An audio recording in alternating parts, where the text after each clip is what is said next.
I have yet to run into a coach at any level that says they want a slow, weak team that can't run.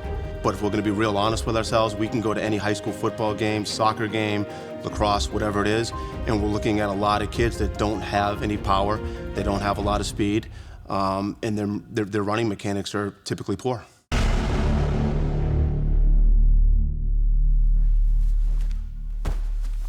There.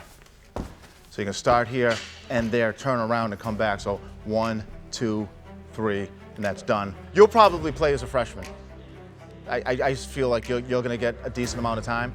But these guys, they're going to have to show up at a massive level of strength and conditioning because someone's going to get hurt and the coach is going to look around and be like, get in the game.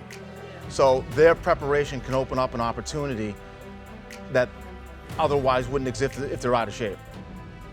Once skill is mastered, the only way that you can get better is you have to get stronger and faster. The reason why most high school kids don't make it to the next level is because their lack of speed, their lack of strength, or their lack of power. 5, 6, 8, 6, 9. Handle, handle, handle. 6, 2, okay, good. Who's up, who's in? All right, let's go. To this day, I still see people using linear periodization or block periodization training, which is essentially you train in about a 12-week window and you do 2 weeks of 10, 2 weeks of 8, 2 weeks of 6, and you work yourself down to a 1-rep max.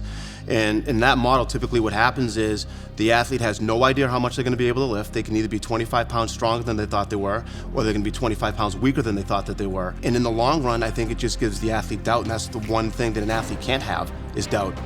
We're gonna go 7 sets of 3 squats, 7 sets of 3 deadlifts.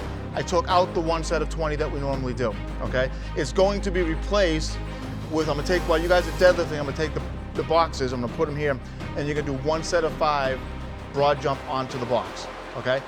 I wanna get all of that done in about 9 minutes, 15 seconds. So as you're working out. So the training method that I prefer to use is the conjugate system. It was designed in 1968 by a team of Russian sports scientists with the intention to be more competitive with the United States of America in weightlifting and track and field.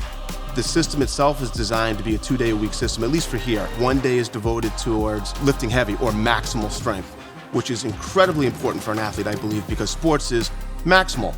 Whatever your testing lifts are, we use percentages of those lifts to be able to set for our speed day, which is 72 hours later, where we lift sub-maximal weights at maximal intent. 8-3, nice job. 8-1, in. All right, who's in? Sit. 8-5, nice. 5. There you go, Mikey. Imagine if you trained here for 9 months. That's 36 successful maximal lifts. When you go out to play your sport 9 months later, psychologically, you're in a completely different place than someone who might have only lifted a heavy weight 3 or 4 times with an unknown result.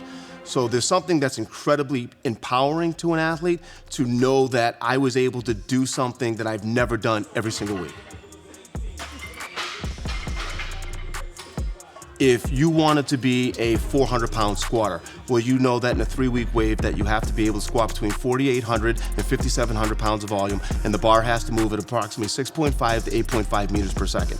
If you're not able to move the bar with that level of speed, then you're not a 400-pound squatter, which means that you're not going to be able to displace that amount of force into the ground when you run or jump.